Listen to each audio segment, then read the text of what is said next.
말도 안 되는 일이 벌어졌습니다. 2025년 하얼빈 동계 아시안게임 쇼트트랙 경기장에서 충격적인 사실이 드러났습니다. 국제 규격과 완전히 다른 경기장, 의도적으로 조작된 빙질, 그리고 3년 전 베이징 올림픽의 악몽이 다시 재현되고 있습니다. 올림픽을 넘어 이제는 아시안게임까지. 중국의 스포츠 조작은 어디까지 이어질까요? 프랑스 스포츠 전문 기자의 충격적인 현장 르포를 긴급 번역해서 전해드립니다. 도대체 하얼빈 빙상장에서 무슨 일이 벌어지고 있는 걸까요? 오늘의 사연, 바로 시작합니다. 잠깐만요. 1초면 가능한 좋아요 버튼을 눌러주시면 영상 제작에 큰 힘이 됩니다. 저는 파리의 스포츠 전문지 레퀴프에서 15년째 동계 스포츠를 취재하고 있는 에밀리 콜린스입니다. 특히 피겨스케이팅과 쇼트트랙을 전문으로 다뤄왔죠. 아시아의 빙상 스포츠를 취재하면서 느낀 건 이곳에선 항상 뭔가 특별한 일들이 벌어진다는 거였어요. 그 중에서도 가장 잊을 수 없는 건 3년 전 2022년 베이징 동계올림픽에서 있었던 일이었습니다. 당시 저는 중국의 스포츠 경기 운영 방식에 대해 의문을 제기하는 기사를 썼다가 큰 곤란을 겪었거든요. 심판 판정에 대한 의혹을 제기했을 뿐인데 중국 당국은 저희 모든 취재 활동을 감시하기 시작했답니다. 그래서일까요? 2025년 하얼빈 동계 아시안게임 취재를 앞두고 있던 저는 어딘가 모르게 불안했습니다. 예감은 틀리지 않았더군요. 하얼빈 타이핑 국제공항에 도착한 순간부터 이상한 기운이 감지됐어요. 입국장을 빠져나오는 순간 검은 정장 차림의 남자들이 은근슬쩍 저를 주시하고 있었거든요. 베이징에서 봤던 그 익숙한 모습이었습니다. 에밀리, 우리 또 만나네요. 고개를 돌리자 비동계 스포츠 해설위원 올리버 브룩스가 서 있었어요. 베이징에서 함께 그 충격적인 사건들을 목격했던 동료였죠. 그는 저와 마찬가지로 쇼트트랙 편파 판정 문제를 꾸준히 제기해온 몇 안 되는 서양 언론인 중 한 명이었습니다. 공항에서 시내까지 가는 40km 길이 왜 그리 멀게 느껴지던지요. 택시 안에서 올리버와 나눈 대화가 지금도 생생합니다. 베이징 때처럼 우리를 감시할 거예요. 하지만 이번엔 달라요. 우린 이미 그들의 수법을 알고 있으니까요. 제 말에 올리버는 고개를 끄덕였습니다. 우리는 이미 알고 있었어요. 중국에서 열리는 빙상 대회에선 항상 뭔가가 일어난다는 거요. 택시가 시내로 들어설 때쯤 올리버가 흥미로운 정보를 하나 들려줬습니다. 경기장 빙면에 대한 소문 들었어요. 국제규격과 뭔가 다르다더군요. 그 말을 듣는 순간 베이징에서 목격했던 장면들이 스쳐 지나갔습니다. 의심스러운 판정으로 실격당하는 선수들, 설명할 수 없는 빙면 상태, 그리고 그 모든 것을 둘러싼 베일에 가려진 진실들, 하얼빈에서 우리를 기다리고 있을 진실이 궁금해지기 시작했어요. 이번에야말로 모든 것을 밝혀낼 수 있을까요? 택시 창문에 맺힌 서리를 닦아내며 생각했습니다. 경기장에 들어서는 순간 이상한 느낌이 들었습니다. 15년간 빙상 경기를 취재해온 제 직감이 뭔가 잘못됐다고 말하고 있었죠. 올리버가 제 생각을 읽기라도 한 듯 작은 목소리로 속삭였습니다. 뭔가 크기가 좀 이상하지 않나요? 맞았어요. 국제빙상경기연맹이 정한 규격은 가로 60m, 세로 30m인데 이곳은 뭔가 달라 보였습니다. 특히 직선 구간의 폭이 7m는 되어야 하는데 눈으로 봐도 그보다 좁아 보였죠. 하지만 진짜 문제는 빙질이었어요. 한국 대표팀의 공식 훈련이 시작되고 얼마 지나지 않아 충격적인 장면을 목격했거든요. 가장 기대를 모았던 선수 중 한 명이 코너링 도중 미끄러져 펜스에 강하게 부딪혔습니다. 그것은 시작에 불과했죠. 이런 빙질은 처음이에요. 한국 대표팀의 베테랑 코치가 한 말이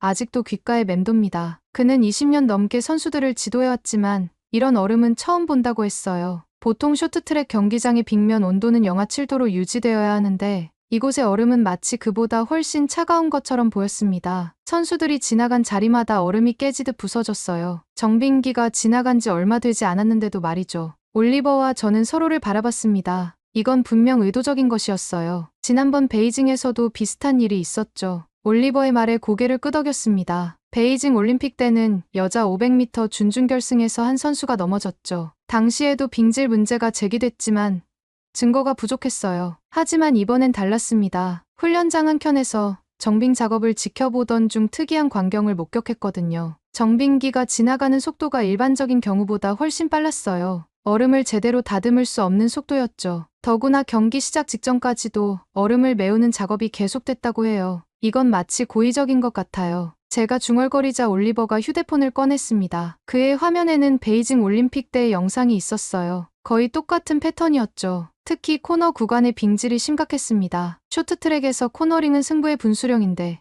이런 상태라면 제대로 된 경기가 불가능할 거예요. 더구나 한국 선수들은 후반 스퍼트가 강점인데 이런 빙질에서는 그 전략을 쓸 수 없을 겁니다. 경기장을 나서면서 올리버가 한숨을 쉬었어요. 이번에는 진짜 큰일이 벌어질 것 같네요. 저는 휴대폰을 꺼내 베이징 올림픽 때 알게 된 한 연락처를 살펴봤습니다. 중국 쇼트트랙 대표팀의 전직 코치였죠. 그때는 혼자 이 문제를 파헤치려다 실패했지만 이번에는 달랐어요. 그의 답장이 왔습니다. 오늘 밤 11시 호텔 로비에서 만납시다. 창밖으로 하얼빈의 밤이 깊어가고 있었습니다. 이 도시가 숨기고 있는 진실이 곧 드러날 거라는 예감이 들었죠. 하얼빈의 밤은 생각보다 춥더군요. 호텔 로비에서 기다리는 동안 창밖으로 내리는 눈을 바라보고 있었습니다. 시계는 이미 11시를 가리키고 있었죠. 콜린스 기자님, 뒤에서 들려온 조심스러운 목소리에 돌아보니 때 후반으로 보이는 남자가 서 있었어요. 리우 펑이었습니다. 그는 2018년까지 중국 쇼트트랙 대표팀의 코치였죠. 베이징 올림픽 준비 과정에서 갑자기 자리에서 물러났다는 것 말고는 알려진 게 없는 인물이었어요. 우리는 호텔에서 멀지 않은 한적한 커피숍으로 자리를 옮겼습니다. 리우 펑은 계속해서 주변을 살폈어요. 그의 손이 미세하게 떨리는 게 보였죠. 이번 하얼빈 경기장은 처음부터 계획된 거예요. 그가 꺼낸 첫 마디였습니다. 리우 펑은 지난 2년간 중국 빙상 경기장의 설계 과정에 깊이 관여했던 내부자였더군요. 빙질만이 아닙니다. 경기장 크기도 의도적으로 작게 만들었어요. 규정상 최소 기준은 맞췄지만 실제로 선수들이 경기하기엔 너무 좁죠. 그의 말에 따르면 좁은 트랙은 아웃코스 추월을 거의 불가능하게 만든다고 해요. 특히 한국 선수들이 주로 사용하는 후반 추월 전략을 무력화시키기 위한 것이었죠. 보통 다른 나라들은 규정보다 넓게 경기장을 만들어요. 선수 보호를 위해서죠. 하지만 여긴 달라요. 최소 기준에 딱 맞췄어요. 위험하죠.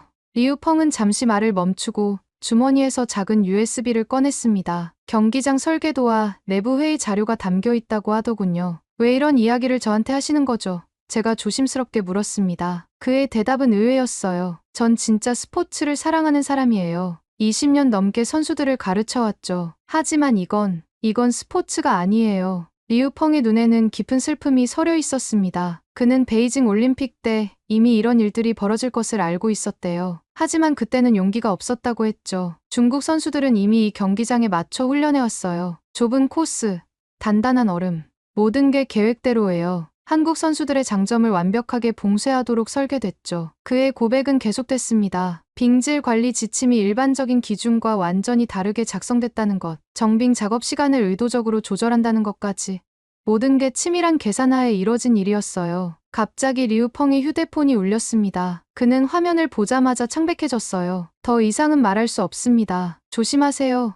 콜린스 기자님, 당신도 이미 그들의 감시 대상이에요. 리우 펑은 서둘러 자리를 떴습니다. 제 손에는 그가 남긴 USB가 있었죠. 카페를 나서는 순간 멀리서 검은 양복을 입은 남자들이 보였어요. 호텔로 돌아온 저는 올리버에게 현재 상황이 우리가 생각한 것보다 훨씬 심각하다고 연락을 했습니다. 베이징 올림픽의 기억이 다시 떠올랐습니다. 남자 1000m 준결승에서 있었던 그 충격적인 판정들, 혼성 계주에서 중국 선수들의 반칙이 묵인됐던 순간들, 그리고 지금 하얼빈에서 비슷한 상황이 벌어지고 있었죠. 이번에도 심판진 구성이 수상해요. 올리버의 말에 고개를 끄덕였습니다. 국제대회의 심판은 보통 다양한 국적으로 구성되는 게 일반적인데 이번 대회는 그렇지 않았거든요. 한국 대표팀의 훈련을 지켜보면서 더 분명해졌습니다. 선수들은 좁은 링크에서도 최선을 다해 적응하려 노력했지만 이 환경에서는 그들의 장기인 아웃코스 추월이 거의 불가능해 보였어요. 특히 중국 선수들의 훈련 모습이 눈에 띄었습니다. 그들은 레이스 중반부터 집단으로 몰려다니며 인코스를 차단하는 전술을 집중적으로 연습하고 있었어요. 베이징에서 봤던 것과 똑같은 전략이었죠. 이건 명백한 반칙이에요. 올리버가 지적한 대로였습니다. 국제빙상연맹의 규정상 고의적인 진로 방해는 엄연한 반칙이에요. 하지만 베이징 올림픽에서 우리는 이런 반칙들이 어떻게 묵인되는지 이미 봤었죠. 중국 대표팀의 전략은 분명했습니다. 좁은 경기장을 최대한 활용해 한국 선수들의 추월을 막는 것. 여기에 빙질 문제까지 더해지면 정상적인 경기 운영이 어려울 게 뻔했어요. 올리버, 우리가 할 수 있는 일이 뭘까요? 있는 그대로를 보도하는 것뿐이겠죠. 증거는 우리 눈앞에 다 있으니까요. 맞았습니다. 비정상적인 경기장 크기, 의도적으로 조작된 듯한 빙질, 그리고 중국 선수들의 집단 주행 전술까지. 모든 정황이 불공정한 경기 운영을 가리키고 있었어요. 창밖으로는 하얼빈의 찬바람이 불어오고 있었습니다. 이제 우리가 할 수 있는 건 진실을 기록하는 것뿐이었죠. 스포츠의 공정성을 위해서라도 이번만큼은 모든 것을 제대로 보도해야 했으니까요. 2000m 혼성 계주 결승전이 시작되기 전 경기장은 이미 관중들의 열기로 가득 찼습니다. 한국 대표팀은 박지원, 김태성, 최민정, 김길리 선수가 출전했습니다. 그들의 표정에서는 어떤 긴장감도 느껴지지 않았죠. 오히려 이런 상황에 익숙한 듯 보였어요. 중국 대표팀을 보세요. 올리버의 말에 시선을 돌렸습니다. 중국의 린샤오진과 판커신을 비롯한 선수들이 특별한 눈빛을 교환하고 있었어요. 그들은 분명 무언가를 계획하고 있었죠. 경기가 시작되자마자 예상했던 일이 벌어졌습니다. 중국 선수들은 레이스 초반부터 집단으로 움직이며 한국 선수들의 진로를 차단하기 시작했어요. 관중석에서는 환호성이 터져나왔지만 취재석에 우리는 모두 숨을 죽이고 지켜보고 있었죠. 저건 명백한 반칙인데 올리버의 중얼거림이 들렸습니다. 하지만 심판들은 아무런 조치도 취하지 않았어요. 베이징에서 봤던 그 장면이 다시 펼쳐지는 것만 같았습니다. 중반부까지 한국과 중국의 치열한 선두 다툼이 이어졌어요. 그때였습니다. 김길리 선수가 절묘한 타이밍에 인코스 초월을 시도했죠. 하지만 중국 선수와 접촉이 일어났고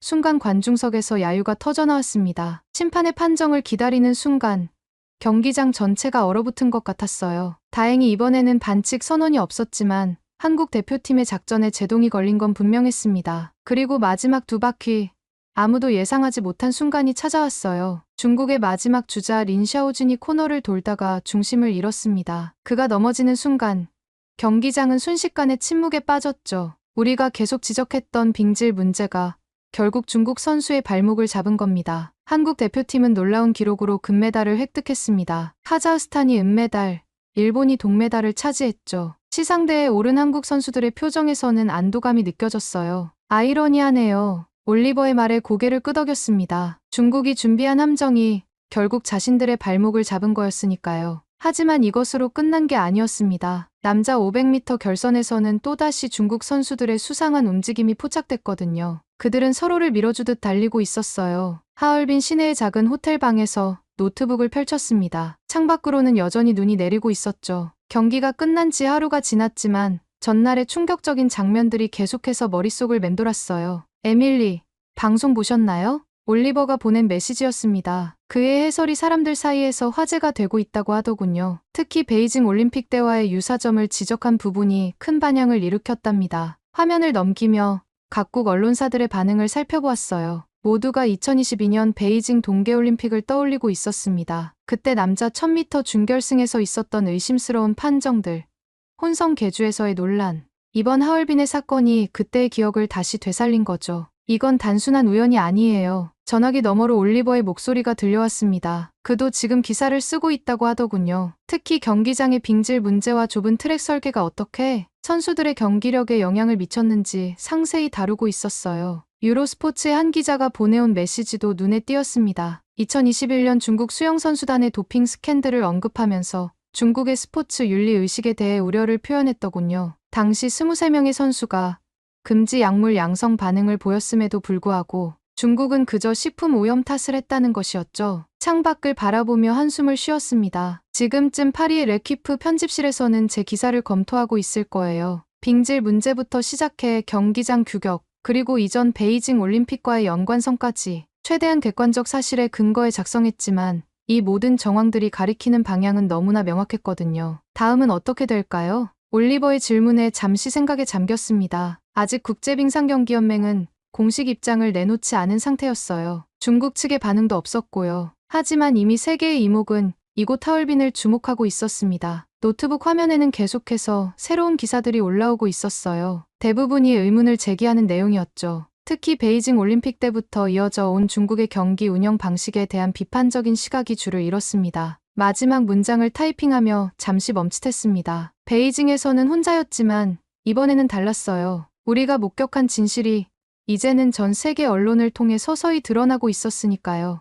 마지막 문장을 끝내자마자 올리버에게서 전화가 왔습니다. 에밀리, 지금 당장 경기장으로 와요. 뭔가 심상치 않아요. 서둘러 경기장으로 향했습니다. 첫 경기가 시작되기 전 이미 관중석은 가득 차 있었어요. 중국 응원단의 함성이 경기장을 뒤덮고 있었죠. 그들의 자신감이 느껴지는 순간이었습니다. 취재석의 자리를 잡고 앉자마자 올리버가 귓속말로 전해주었습니다. 중국 선수들이 아침부터 특별 훈련을 했대요. 이 경기장 환경에 맞춰서 말이에요. 그의 말에 쓴웃음이 났습니다. 그들은 자신들이 만든 함정을 너무나 잘 알고 있었으니까요. 하지만 경기가 시작되고 얼마 지나지 않아 분위기가 완전히 바뀌기 시작했어요. 불과 몇 시간 전까지만 해도 자신만만하던 중국 기자들의 표정이 굳어져 갔습니다. 그들이 그토록 공들여 준비한 모든 장치들이 오히려 자신들을 조롱하는 도구가 되어버렸으니까요. 빙질 조작, 비정상적으로 좁은 경기장, 모든 것이 불공정해 보였습니다. 하지만 그날 하얼빈 헤이롱장성 훈련센터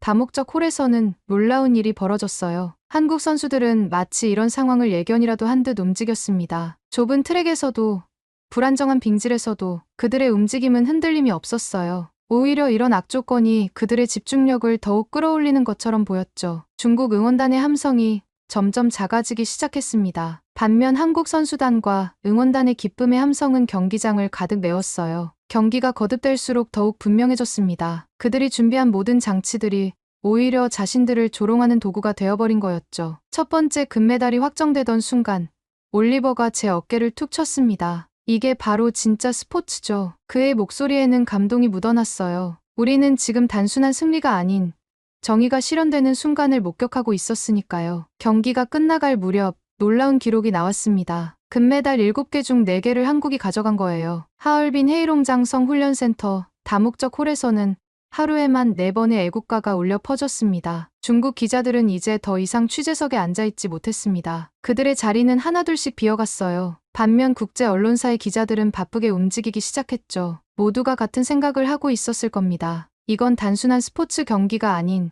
정의가 승리하는 순간을 보여주는 역사적인 사건이라는 것을. 올리버는 BBC 생중계에서 이렇게 말했습니다. 오늘 우리는 스포츠의 진정한 가치를 목격했습니다. 어떤 조작도 어떤 방해도 진정한 실력 앞에서는 의미가 없다는 것을요. 그날 저는 스포츠가 보여줄 수 있는 가장 아름다운 순간을 목격했습니다. 조작된 빙판도 좁은 경기장도 그 어떤 불공정도 진정한 실력 앞에서는 의미가 없었어요. 오히려 그런 시도들이 한국 선수들의 압도적인 기량을 더욱 빛나게 만들었을 뿐이었죠. 누군가는 스포츠를 단순한 게임이라고 말합니다. 하지만 그날 하얼빈에서 저는 깨달았어요. 스포츠는 때로 우리 사회의 가장 깊은 진실을 보여주는 거울이 된다는 것을. 그리고 그 거울 속에서 저는 보았습니다. 정의는 결국 승리한다는 것을. 진정한 실력은 결코 감춰질 수 없다는 것을요. 하얼빈의 겨울은 우리에게 잊을 수 없는 교훈을 남겼습니다. 세상에는 아직 정의가 존재하고 그 정의는 우리가 생각한 것보다 훨씬 더 강력하다는 것을요. 아직 하얼빈 동계 아시안게임은 진행 중입니다. 많은 종목들이 남아있고 더 많은 이야기들이 만들어질 것입니다. 저는 이곳에 남아 끝까지 한국 선수들의 도전을 지켜보려 합니다. 그들이 보여준 값진 승리처럼 앞으로도 더 많은 감동의 순간들이 이어지리라 믿습니다. 오늘 사연 어떻게 들으셨나요? 불공정한 환경 속에서도 정정당당하게 실력으로 승부하는 한국 선수들의 모습이 진정한 스포츠 정신이 무엇인지 전 세계에 보여준 순간이었습니다. 앞으로 남은 경기에서도 우리 선수들이 부상 없이 더 큰 감동의 순간을 만들어내길 기원합니다. 여러분도 우리 선수들을 위한 뜨거운 응원의 메시지를 댓글로 남겨주세요. 감동뭉클에서는 여러분의 소중한 마음을 모아 사연 주인공들에게 전해드리고 있습니다. 여러분 주변에 감동적이거나 재미있는 실제 사연들을 제보받고 있으니 언제든 저희 공식 메일로 제보해주세요. 오늘 들려드린 사연에 공감하셨다면 구독과 좋아요 눌러주시고 주변 분들과도 공유해주세요. 여러분의 작은 관심과 응원이 더욱 좋은 콘텐츠를 만드는 데 큰 힘이 됩니다. 오늘도 여러분의 하루의 작은 즐거움이라도 되었기를 바라며 지금까지 감동뭉클이었습니다. 끝까지 시청해주셔서 감사합니다. 다음에 더 감동적인 사연으로 찾아뵙겠습니다.